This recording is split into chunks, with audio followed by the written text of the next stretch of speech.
Good afternoon, 4 5. Welcome to chapter 21 on ecology. As an introduction, I would like you to focus on some key ideas when we talk about this topic. Please understand these three main points, all right? The first one being ecology. What is it? It is a study of interactions among organisms and between organisms and their environment. Okay, that's number one. Number two, you will need to understand the place where they live, where the organism lives is called a habitat. A group of organisms of the same species, I highlight this for you, of the same species living in a particular habitat make up what we call a population. All the populations of organisms living and interacting with one another in a particular habitat, again, that makes up a community. Now, an ecosystem consists of many different populations of organisms, many different communities interacting with one another and with their abiotic environment in a particular habitat. So these are the key ideas that you know, that you must know. And I'm quite sure that you have learned these when you were in primary school. So these are the basic information that we need to start off this topic. You need to know who are the population, the community, what makes up an ecosystem, and of course, without forgetting the habitat. Okay? I would just now like to move up. This is what you can find earlier in the chapter. The person who study these interaction, okay, are called the ecologists. All right? And what are the questions that they always ask is, what kind of animals, plants live in a particular place? How do they interact with one another? How does the surrounding affects them? Who affects the organism that lives there? If there are changes, how will it affect the organism, the forest, the lake over time, and so forth? Okay, so ecologists study both the abiotic and biotic environment. Abiotic refers to the non-living part of an ecosystem. It can be characterized by light, water, pH, and many more. Okay, these are just a few that they wrote down here. The biotic environment consists of all the living things. Okay, that an organism interacts with. So these are the few basic terms that you need to know. So boys and girls, I would like to continue with the end in mind. So I will bring you to the last page of this chapter on page 4 to 3. Okay, for us to take a look at what are the important things we need to learn as indicated in our syllabus. So allow me to enlarge this portion. Okay. Now over here you can see that some parts, some of the words I already mentioned just now. For example, abiotic versus biotic, what does it compose of? For the abiotic, the physical factors that we need to understand is light, temperature, water, oxygen, salinity, pH, and so forth. Of course, it will also include carbon dioxide concentration as other examples which are not stated here. Okay, even pollution, okay, your sulfur, your acidic gases are also considered part of abiotic environment. So this list over here is actually not exhaustive. Just to add, other physical factors such as the amount of pesticides, the amount of what do you call that for plants? Fertilizers will be also, as long as they affect the living organism, that will be the concern of ecologists. So boys and girls, I would like to bring your attention to page 423, the last page of this chapter. And these are the things which we will be concerned about, okay, to learn with regards to the SOW. Now, how will I go about teaching using the mind map is, I will focus here first. This is my first number one. And then after that, I will focus here, which is number 2, because sorry, it doesn't look like a number 2, but this is the mind map should have been arranged in this manner for better flow. Okay, now after I've done this, okay, I will be teaching you on the biotic environment, and the biotic environment will finish off with this. Okay, so that's how we are going to do it. Number 1, okay, number 2, number 3, and number 4. Okay, So, boys and girls, without wasting any more time, let's just focus on abiotic factors. Abiotic factors, please focus on the key ideas now. I want you to understand that abiotic factors includes physical and chemical factors such as light, temperature, water, oxygen, salinity, pH of soil, and so forth, including the water is being said 2 times. There are other things which is not stated here would include carbon dioxide concentration, pollution, such as the amount of fertilizer, the amount of pesticides, as long as it has an impact. As long as it has an impact on the organisms that's living in it, that would be considered as an abiotic factor, which the ecologists will be concerned about. All right? And the other thing we need to know also is that organisms living in all these particular environment, okay, will be adapted to its physical features. So at this point in time, I would like to bring back your attention to what we have learned about the rabbits, okay, and how they have been adapted. Okay, I'll show you in a short while. Remember this page? Here, it clearly shows that the amount of food, the weather perhaps, okay, living conditions are the ones that will affect how the rabbits behave. Obviously, they will migrate. That is itself a one behavior, all right? One behavior. This change in behavior will cause adaptation to happen with the help of mutation, and successful adaptation may lead to a new species being produced. This is another example of how adaptation occur. So please remember the key ideas when we talk about abiotic environment. Factors such as light, temperature, and so forth, they may affect how the organisms behave, all right? And we also must learn how the organisms are adapted. So this focus on adaptation over here, what do I mean by focus on adaptation? What does it mean? Where should you focus in your answers to answer exam questions? When we talk about adaptation, what are the adaptation? That means you must have knowledge of the following information. I just choose this one as the first example. Perhaps you can talk about how they migrate, the migration pattern, immigration or migration out, immigration or emigration. You can talk about how they camouflage themselves, how they have changed in size, how they have changed in habits, for example, crouching or being able to stand upright. These are all examples of adaptation to a particular setting, to a particular environment. For the finches, how have they been adapted in the Galapagos Island, given the light, the temperature, the amount of water they get on that island is as such over there, all right? Here you can talk about their adaptation towards the food that they eat. This is one adaptation. So boys and girls, what I have done so far is to use two familiar examples that you have known about, that you have learned under mutation and natural selection. I've used those examples and fit it inside here how the abiotic environment affected them. All right? And what I've done also is to ask you to focus on the word adaptation. If you ask me, teacher, how do I know what is the adaptation? Obviously you cannot know everything about that organism, but you will get to learn some basics. And therefore, I will now give you more examples on light, temperature, water, oxygen, as indicated inside your textbook. This is what I mean when I say I want to elaborate, on how the abiotic factors will affect organisms. How does the physical factors affect organism? Over here, we have got 5 as indicated inside your textbook. The water availability, temperature, light, oxygen content, 6 actually. The salinity of soil and water. This can be considered 2 separate factors actually, as well as pH and water, another 2 separate factors. So altogether, we are looking at 1, 2, 3, 4, 5, 6, 7, 8 characteristics over here. We can also consider carbon dioxide, nitrogen concentration, the mineral concentration inside soil, and so forth and so forth. I have also mentioned about pesticides, about fertilizer. So these are all the physical factors which may affect.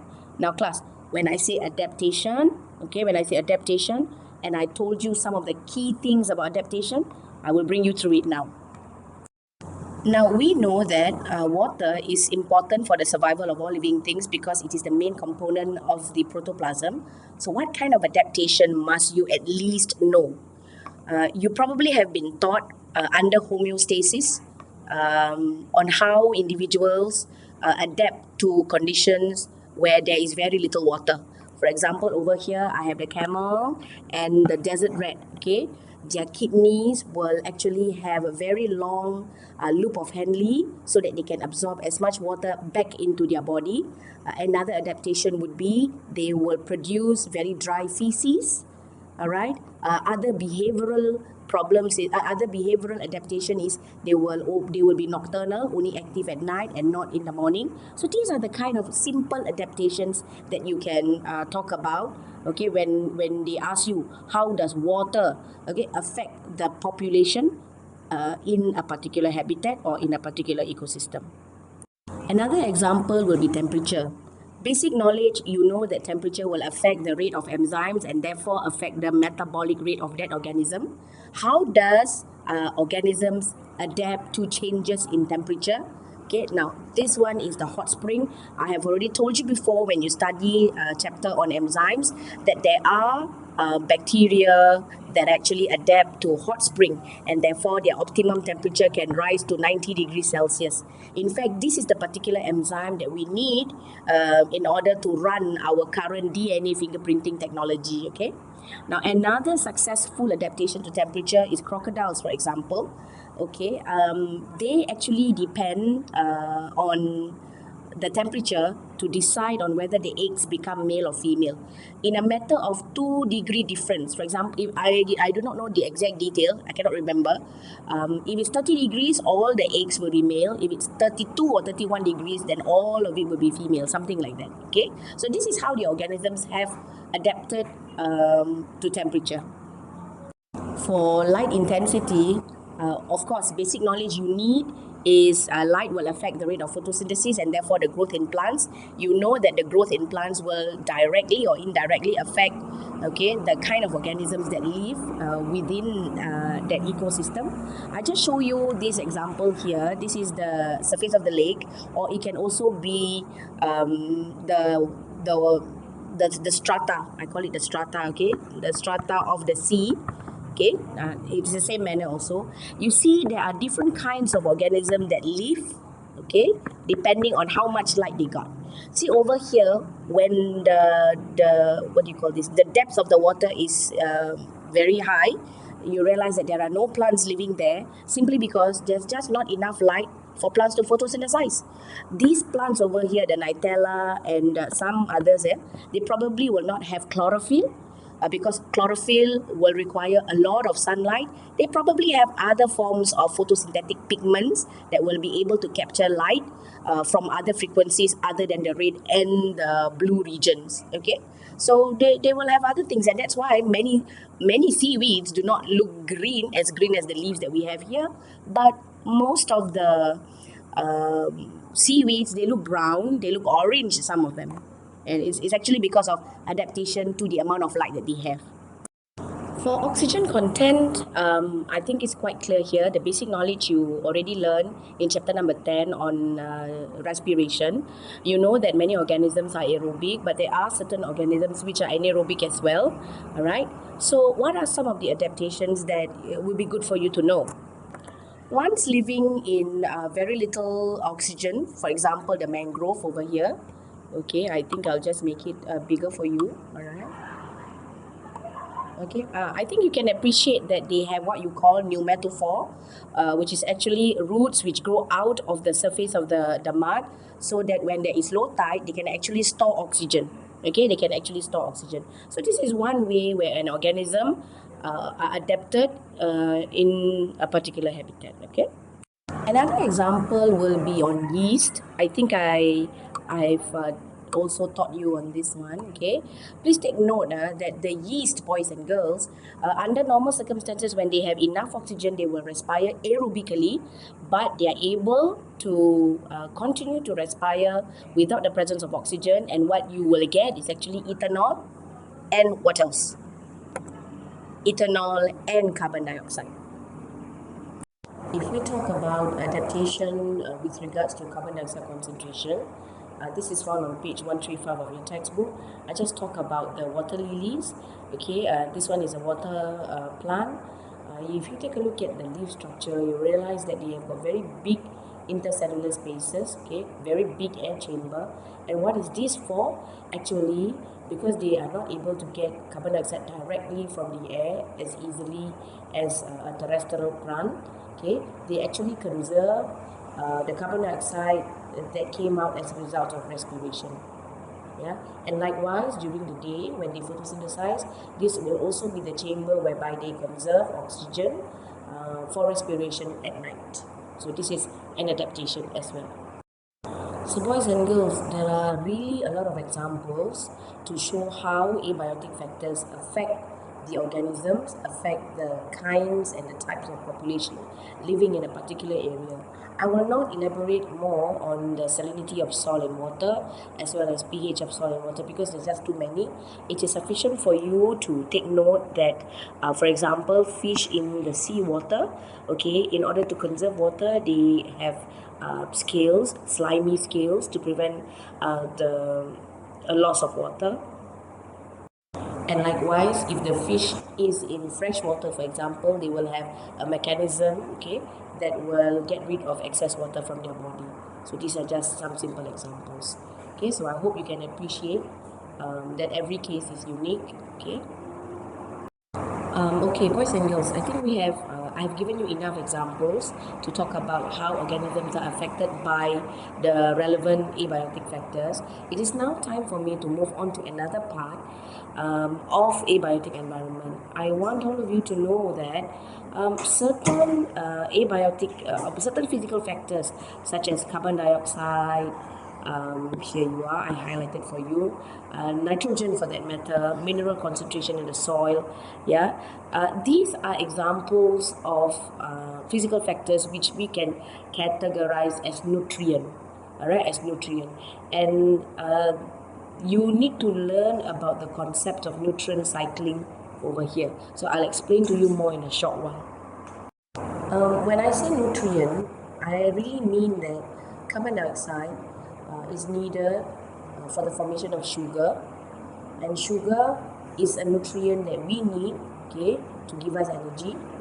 Nitrogen will be needed, okay, to make amino acids, which is part of our nutrition as well, and likewise with mineral salts, right? That is the meaning of how these physical factors can be considered as nutrient. And when we talk about nutrient, you must try to understand what is nutrient cycling. In our syllabus, we only learn about carbon. The focus is only about carbon. A long time ago, you need to know how nitrogen, is. So boys and girls, lucky for you, you only have to concentrate on the carbon cycle. And here are the key ideas about recycling, nutrient cycling of carbon. Okay, the carbon cycle is made up of processes by which carbon dioxide is removed from the environment and released into the environment. Usually, photosynthesis removes carbon dioxide from the environment. Processes such as respiration, combustion, and decomposition actually release carbon dioxide back into the environment. Okay, now this is the part of your textbook, page 21.6. Okay, so over here I want to simply read to you, okay, about nutrient cycling in an ecosystem. I have already mentioned to you carbon, oxygen, nitrogen, even water are essential nutrients for life. Otherwise, there will be no life. So in natural ecosystems, these nutrients are released back into the soil when organisms die. Decomposes, for example, your fungi and bacteria will break down the dead organisms such that the materials locked up in the dead organisms, for example, the skin, the bones, can then be returned to the physical environment. Again, okay, to be used again by the green plants one more time, okay, to incorporate it into sugar, amino acids, fats, which will be consumed later. Hence, in a balanced ecosystem, nutrients are never lost but are continually recycled. The cycling of these nutrients is brought about by physical, chemical, and biological processes involving both the abiotic and biotic environments. We shall just take a look at a little bit more on how carbon cycle can be represented, okay, in a diagram. So whatever I've mentioned to you just now can be simplified into this flow chart. Boys and girls, over here is another representation of the carbon cycle, which I would like to focus with you, okay? You can see for yourself over here, all right, they've got more words to start with, okay?